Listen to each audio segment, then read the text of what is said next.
You're listening to Thunder and Lightning on SuperTalk Mississippi, covering Mississippi State sports like nobody else. With Sports Talk Mississippi's Brian Hadad and Robbie Faulk of On3 Sports. Now get ready for Thunder and Lightning. This is Thunder and Lightning here on SuperTalk Mississippi. Brian Hadad and Robbie Faulk here with you on a Thursday morning. Thanks for joining us here at supertalk.fm or wherever it is that you get podcasts from. We appreciate you guys out there, our great listeners, especially our servicemen and women out there taking care of us. I want to thank our sponsors over at Strange Brew Coffee House and Churn and Spoon Ice Cream. Start your day the right way with a trip to the drive-thru over at Strange Brew Coffee House here in Starkville or at Brupolo over in Tupelo. It'd be a little weird, Robbie, if Brupolo was in Zama. Be a little weird. Wherever you are in our great state, you can enjoy Strange Brew Coffee each and every morning. It's just a click away at strangebrewcoffeehouse.com. The Mississippi Beef Council wants to remind you that beef, it is what's for dinner. It was what was for my dinner tonight. We had tacos. It was taco night. I was excited. Yummy. I like tacos.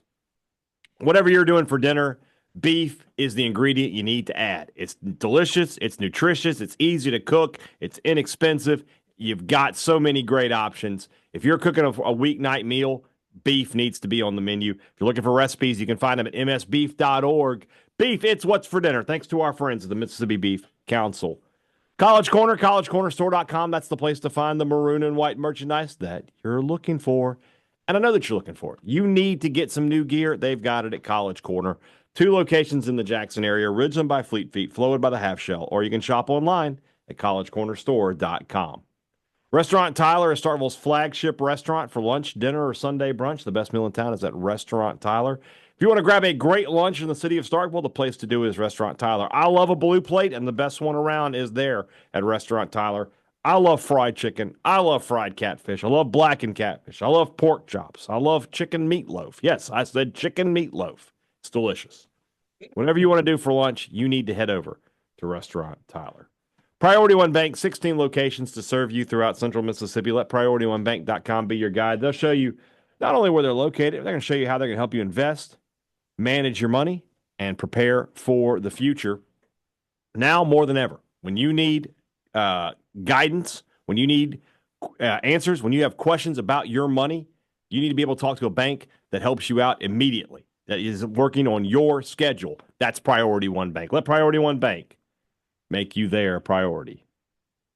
It'd be a little weird if Brupolo was in downtown Raleigh, North Carolina, the heart of horseman country. Robbie Faulk, you have made it safely to the NCAA tournament. For the second year in a row, we're in the heart of horseman country. 2 years in a row. That's good stuff. North Carolina. I knew that North Carolina and Duke were like really close to each other, like within 30 minutes. Mm-hmm. But I didn't realize all 3 of these ACC colleges are like within 40 minutes, I think, of each other. Because Durham is like maybe like 30 minutes down the road from where I am. Yeah. 45 minutes maybe. Yeah. And then, of course, you got Chapel Hill, which is not that far either. So, like, within an hour, you have 3 Power 4 conference schools right there. Not that USM is a power school, but it would really be like if State was in Starkville, Ole Miss was in Tupelo, and Southern was in Columbus. Yep. Which would be funny because that's further north, but whatever. I don't know how you can sustain that, but they have. They have. I mean, all 3 colleges. 200 years. All 3 colleges do well on their own. I mean, it's really wild. I always try to go see, like, if I'm around a relatively big college, like Power 4 college, I always try to go see their facilities if I'm close by. When I came to Greenville a couple of times, 2 or 3 times, I would go to Clemson. Yeah. Tyler Horka and myself broke into Clemson's stadium one day. You did. Went and tried to touch the rock, but it was in a box. But I'm going to try to go see maybe the 2 or 3 colleges before I get out of here. And what's funny about North Carolina, and I guess it's the same for this state because, there's no college and there's no major college in Jackson State being an HBCU. It's not, but like Charlotte is a massive city, but Charlotte is not a big school. So it's just, it's not. I've always found it unusual. All right. Yeah, well, we have North Carolina Central just like 5 minutes away, I think. So So I yeah, don't think that's a very big school either. there's colleges all over the place. All right. I will not be visiting any of those tonight No, I because wouldn't. I just got in at 10 p.m. Eastern after driving all day. I'm about to pass out. Well, let's see if we can't get you through a little basketball talk, and then we'll get you on your way. Mississippi State Baylor tomorrow, as you're listening, 11:15 tip off. Talk to some Baylor people now, and looking more and deeper at this matchup. I've convinced myself that of this. Baylor averages like 76 points a game, 75, 76 points a game, right? If State holds Baylor to that number, they'll win. They'll win the game. They hold them at their average.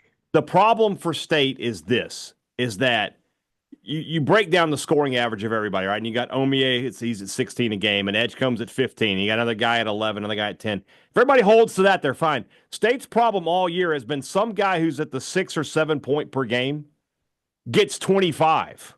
That's where State's losing these games. So for me, State has to avoid the rat. That is if that happens, if they don't have a guy jump from 7 points per game to 23, 24 points per game in this game, they will win. They will beat Baylor on Friday.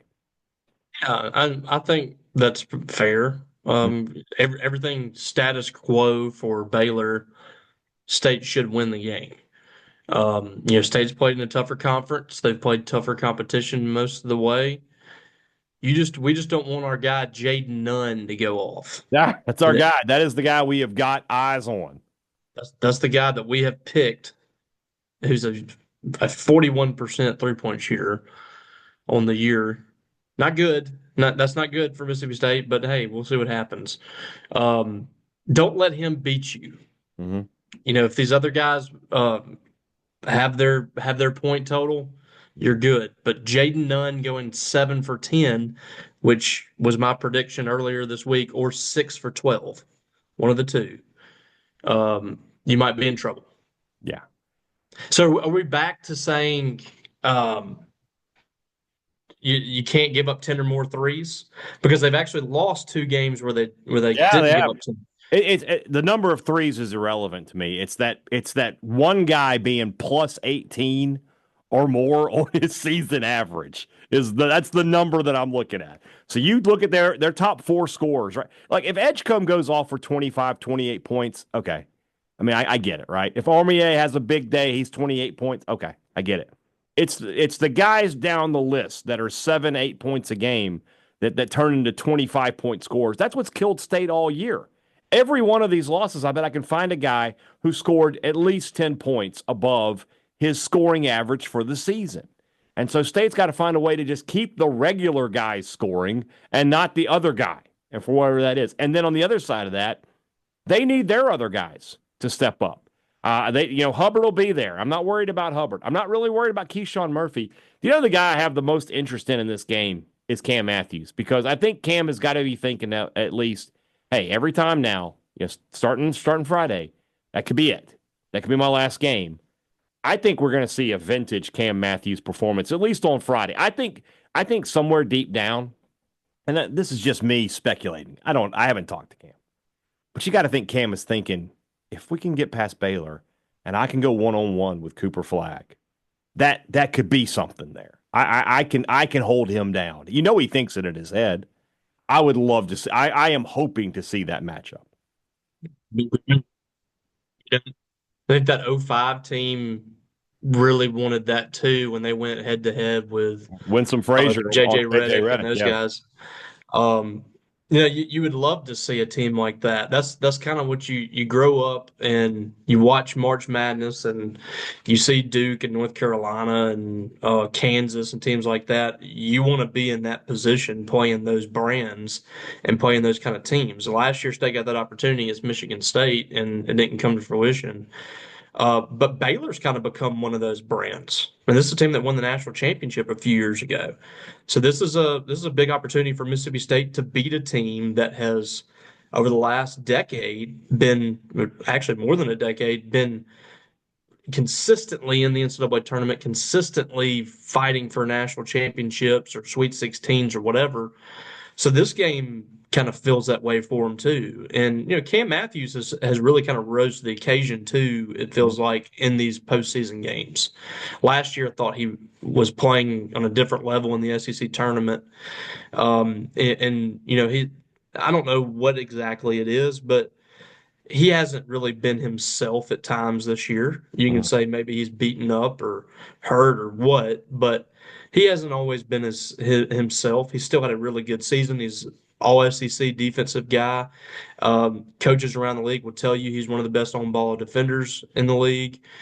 So I think that it's certainly a challenge for him and a challenge for a lot of the Mississippi State players to come out and play really well and make sure that you're leaving your mark.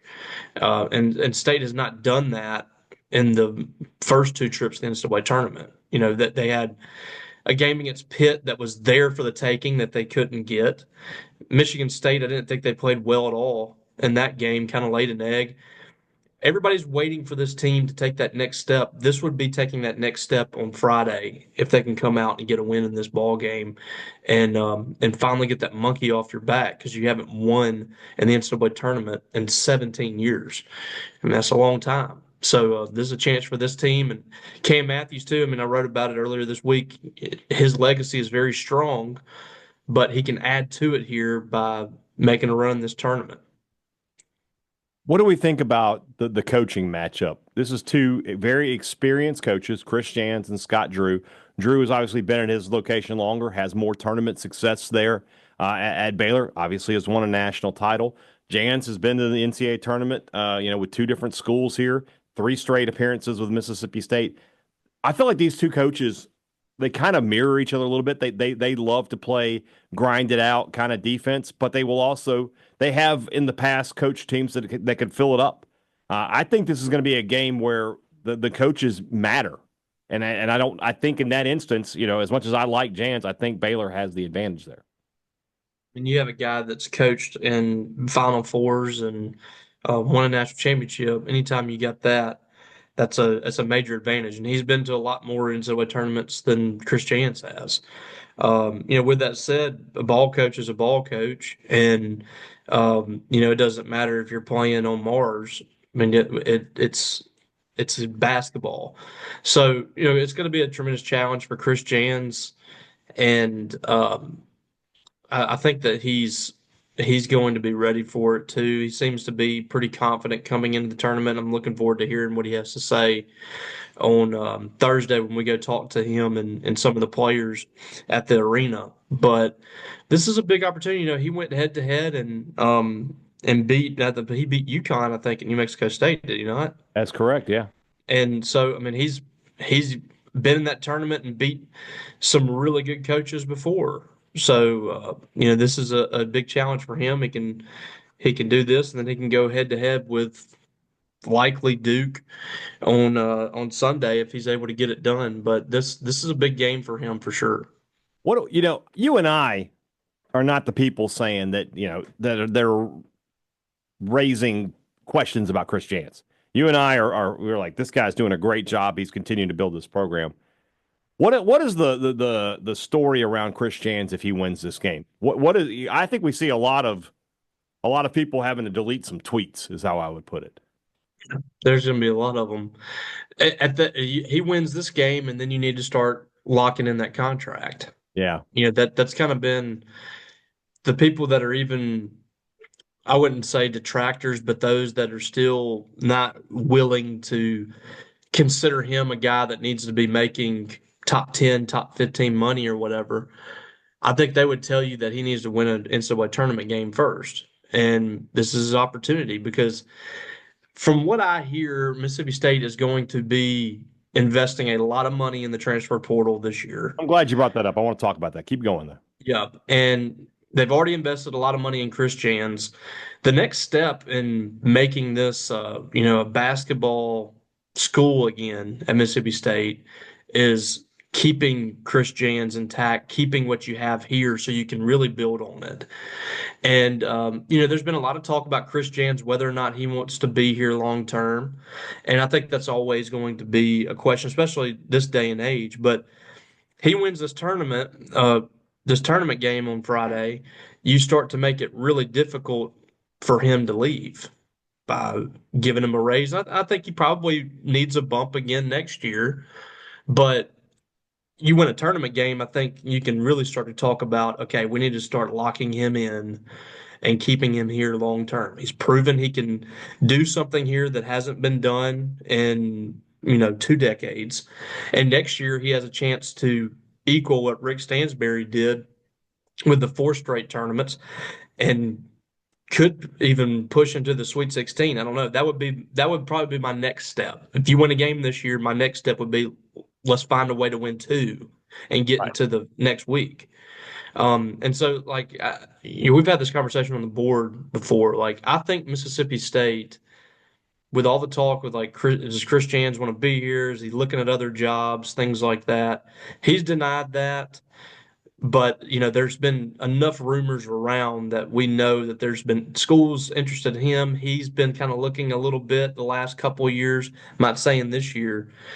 You can kind of make it a Lane Kiffin situation at Ole Miss, where your resources are good enough. You've invested in NIL. You're paying him, enough money where people are it's going to be tough to lure him away. Then you can really start to build something special. And maybe this can be, a really special year next year. I know, like I said, that they're going to invest even more money in it. And the administration, the fans have shown that they want to support men's basketball right now and women's basketball. So this is a big weekend, I think. He wins a tournament game, I think you got to start having those conversations. So you mentioned it for a second there. On3 has done some really good reporting over the past couple of weeks. I think Pete Nakos had the first article where he talked about LSU basically and talked about how he estimated State and Ole Miss had spent about $5 million per roster, and that LSU was way behind that number. So State, you're looking at a $5 million roster right now for Mississippi State is what those guys are reporting. Today, Jamie Shaw puts out an article talking to coaches off the record or anonymously, however you want to put it, about what they're hearing about what's going to happen next year as far as NIL goes. And Mississippi State's name was thrown out there as one of the big spenders. So that makes me think 2 things. One, and also a job that has been connected to Chris Jans, Iowa, was listed as one that they have a lot of work to do as far as NIL goes.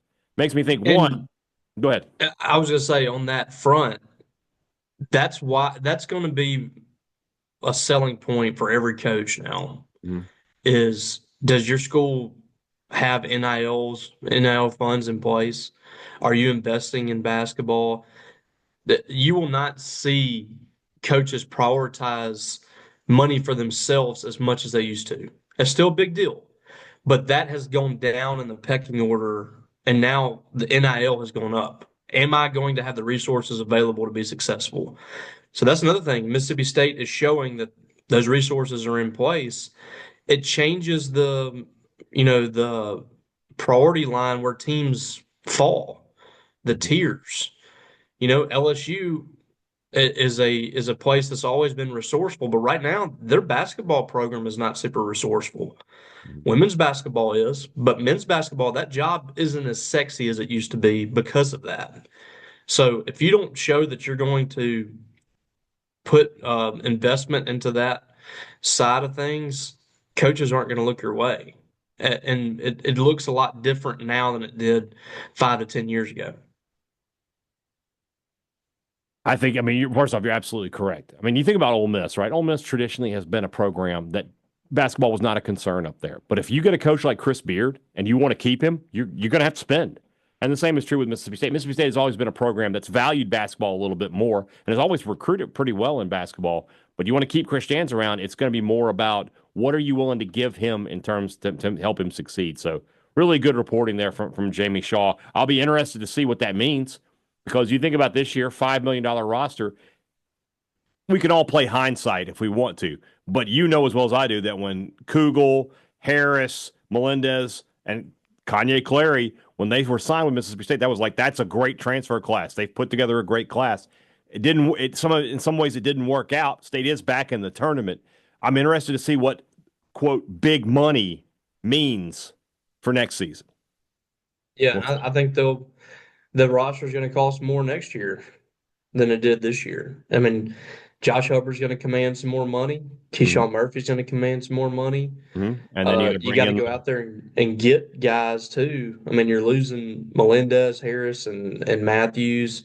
Who knows what happens with Kugel? It's going to be really interesting. State's going to be a suitor in the portal for sure. We'll see what happens. All right, let's move in. We got a spring preview, Robbie. We don't have to do much more talking. I'll let you go to bed. That's brought to you by our friends over at Two Brothers Smoked Meats in the heart of the Cotton District and the Older Brother right next door to them. We love those two restaurants. You can find us there literally all the time. If you are looking for a great meal in the city of Starkville, it's not hard to do, man. Just get in your car and go to the Cotton District and head over to Two Brothers or head over to the Older Brother and enjoy it. We love those two places. We hope to see you there soon at Two Brothers Smoked Meats and the Older Brother. Great products, great service. Every business likes to promise it to you. They deliver it to you at Advantage Business Systems. That's what they've been doing for 50 years. It's been 50 years since I last slept. 50. If you're looking for technology for your business, copiers, printers, to computers, a pillow. Well, maybe not a pillow, but anything else, they've got it there at Advantage Business Systems. And then if you need service, it's the same people, the same number. You don't have to go out of your way. You're not having to call somebody that you don't know. It's all the same people who've made the sale with you, and you have that relationship for you. They treat you like a neighbor, not a number. 601-362-9192 or visit them online, absms.com. Find out how Advantage Business Systems will help your business do business. Maroon & Co. is the place to go in Starkville when you're looking for Mississippi State gear. Nobody has a better selection. Nobody has more of the items that you're looking for. Everything maroon and white, whatever it is, clothes, car, home, tailgate, everything for a Bulldog is at Maroon & Co. Use our promo code to save some money. 15% off with our promo code Thunder15. You just can't go wrong. Well, next time before you go to your next Mississippi State game, make sure you make a trip to Maroon & Co. All right, Robbie. Well, we talked earlier today to Benjamin Wolk. He covers Georgia for Dogs 24/7. We're only going to get one spring preview in this week. Robbie, the other team we got to cover this week would have been Kentucky. I got no chance of getting a Kentucky writer in the middle of this. No. I went to Kentucky 2 years ago to cover baseball series. Zero. And, you and Steve. Steve Robertson was there. I was there. No one else. Yeah. First SEC series of the year. Mm-hmm. Not a single writer, not a student. That was a ranked Kentucky team, I'm pretty sure. I think they were like undefeated or something. Not a single person there. And there were more Mississippi State fans in the crowd than there were Kentucky fans. I'm not wasting my time with Kentucky. So we'll worry about them next week. We got Georgia, though. Let's talk now to Benjamin Wolk, who covers the Dogs for Dogs 24/7. We were able to get a spring preview this week with the Georgia Bulldogs. Ben Wolk joins us from Dogs 24/7. And Georgia's a team that there's a theme in college football this year, and that's highly ranked teams with inexperienced quarterbacks. Ohio State, Michigan, Texas, Georgia is certainly one of them. We've seen about, 6 full quarters of Gunnar Stockton. Tough kid. I think there's the talent's there. There's certainly talent around him.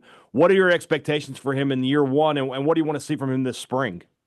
Well, you're exactly right. Like, we don't know exactly what to make of Gunnar Stockton at this point in time. We haven't seen nearly enough of him, and that's in contrast to a Georgia coaching staff that now has had him in the system for 3 full years, and he knows this offense inside and out. And so it's a fascinating juxtaposition between what the general public knows about Gunnar Stockton and what this Georgia coaching staff and the football program in general knows about him. And so, he is the starting quarterback. I do not really view this as, I don't know how Georgia is communicating it, exactly how they're describing it within their building or outside of the building, but Gunnar Stockton will be the starting quarterback in 2025, and Georgia is very much approaching it that way. And there's a level of belief in Gunnar Stockton within the walls in Butts-Mehre Athletic Facility. And so I think there is a reason why they feel that way. I think experience within the program, despite there not being a lot of experience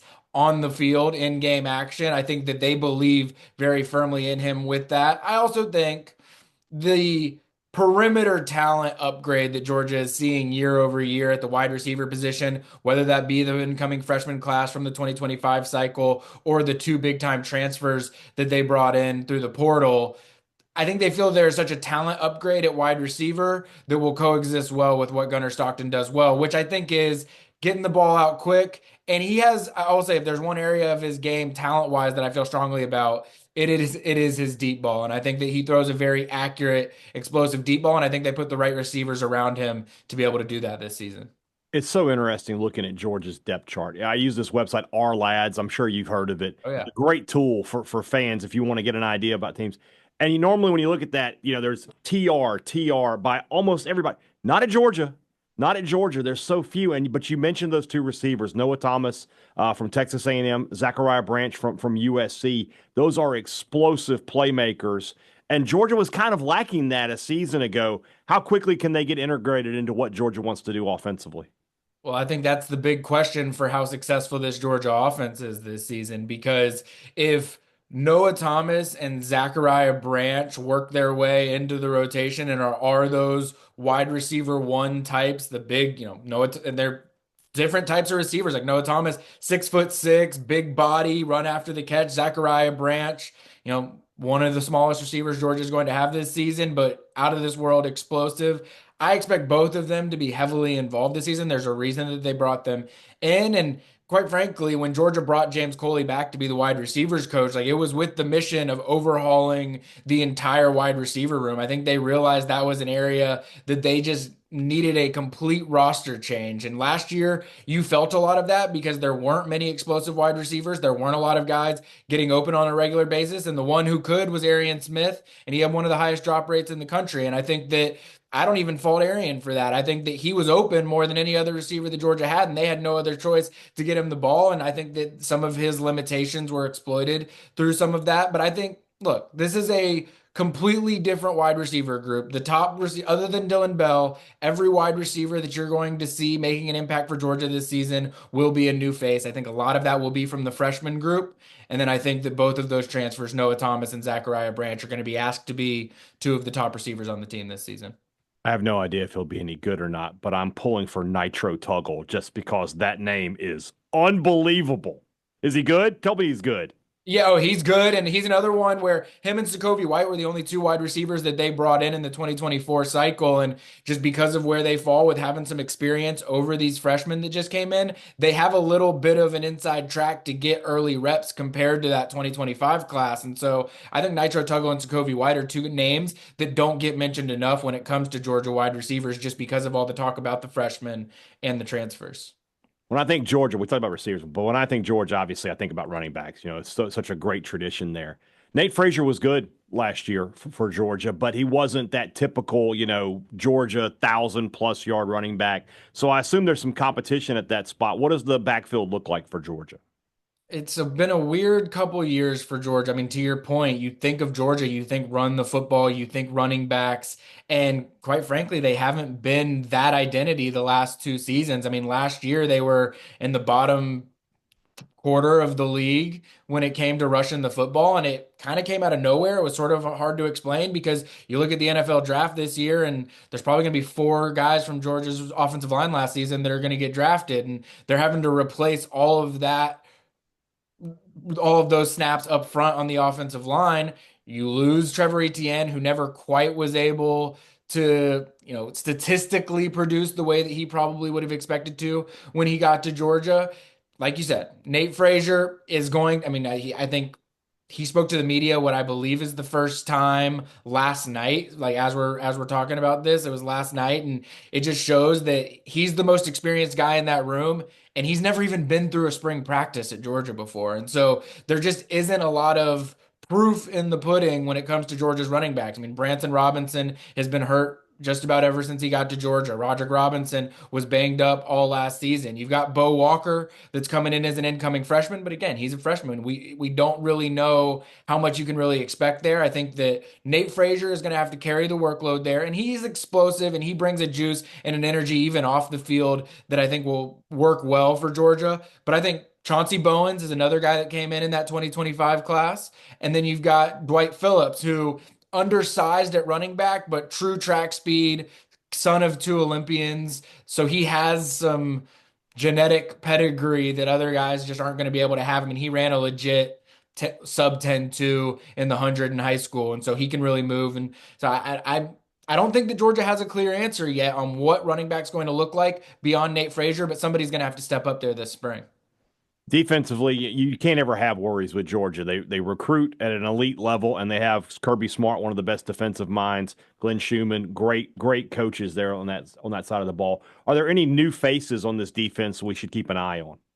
Well, Georgia's had the luxury of the last few seasons of having Malachi Starks there at safety, and so I think that you don't know who that is going to be necessarily that lines up next to KJ Bolden. I talk about this all the time. Where would Georgia be if KJ Bolden had not flipped from Florida State to Georgia on signing day? Because he stepped into a crucial role as a true freshman at safety, and now he's really the veteran of that defensive backfield along with Dalen Everett. There's just not a lot of experience there in the secondary. Georgia brought in 3 guys via the transfer portal at safety: Adrian Maddox from UAB, Jaden Harris from Miami, and then Zion Branch, who's the older brother of Zachariah Branch. And so it's clear Georgia feels like it needed to either add depth or find some experience or talent or something there at safety. That's a storyline that I'm really watching this spring, is who emerges as the primary safety next to KJ Bolden, in their base sets. I think you can't talk about Georgia defenses without talking about the defensive line. We've seen what they've done in terms of year-over-year production there, and they're losing a couple guys that they have not had, that have a lot of experience. I mean, Warren Brinson, Nas Stackhouse, Michael Williams. I mean, not a defensive lineman, but somebody who contributed heavily to the pass rush, Jalen Walker. They're losing a lot of that. So who's it going to be that steps up? You never have to worry about Georgia's linebacker room. I worry a little bit about the depth that Georgia has on the defensive line right now. I think that they've got about 11 scholarship guys along that defensive line, which is just thinner than they're accustomed to having in the trenches. I think that's going to require you to have some freshmen step up. Everybody's heard about the buzz on 5-star freshman Elijah Griffin, and I really do think he is next up when you're talking about great Georgia defensive linemen. I think it's a big spring for him to just establish himself as a true part of that Georgia defensive line rotation. Not a lot of transfers, and the ones that are big ones we've kind of hit on. Is there somebody we haven't mentioned, a new face you're looking forward to seeing this spring? For me, and it's in a position group that we've talked about, but I just think the wide receivers there are 3 freshmen: Landon Roldan, Talon Taylor, who probably had the highest recruiting profile of the group, and then CJ Wiley. All 3 of them are really ready to play college football right now, and I think that they're more ready than most incoming Georgia freshmen Georgia wide receivers Georgia has had. So I'm curious to see who ends up really breaking into that rotation. It's tough just because you've got Dylan Bell coming back. You've got the 2 transfers that we've talked about already, but one of these freshmen at the very least is going to play meaningful minutes for Georgia this fall. And it could be more than just one of them, but I do expect at least one of them to be able to do that. Outside of just position stuff, when we think about this spring and what Georgia's season was a season ago, what they want to be this year, they want to be national champions again. What's the question that Georgia needs to have answered by the time we get to Labor Day weekend? Well, I think what they struggled with most in the key moments last season was protection up front and running the football. And so I think it starts and ends with the offensive line. And, a guy that I probably could have mentioned as a new face that I didn't, he's an incoming freshman, Juan Gaston. He's one of these behemoths that Georgia recruits on the offensive line, 6'8". He measured in at 380 plus pounds. Georgia's trying to get him down sub 350 to really feel like he's ready to play. And I know he's working very hard at that, but he's someone that I think he has that legit NFL left tackle upside that could get him into the offensive line rotation sooner rather than later. But they're losing Jared Wilson, who was one of the best centers in the country last season. Tate Ratledge, they're losing Xavier Truss, who played a lot of snaps for them. Dylan Fairchild, who might have been the meanest, most physical offensive lineman that they had last season. So they're having to replace a lot of that. Kirby Smart just talked yesterday about you're losing a lot, but because of how they've rotated offensive linemen in the past, they have players like Drew Bobo, like Micah Morris, like Monroe Freeling, like Ernest Green. Like, it doesn't feel like you're replacing four offensive linemen, but I think it's just a matter of figuring out what the right rotation is, because Georgia, whether that be the fan base or the coaching staff, is not going to live in a world where they are one of the bottom three teams running the football again. Like, that is just unacceptable in the Georgia world. So how do they figure out how to run the football with a young, thin running back room and an offensive line that has a lot of questions about who's going to be asked to step up? All right, we're wrapping up every interview with the same question, and that's this. It's March 19th today as we're recording. If I come back to you December 19th, the college football playoff should be starting by then. What are we saying about this Georgia football team? It's a great question. I mean, I think we're probably saying that this is another Georgia football team that made the playoff. I think that the talent level is there.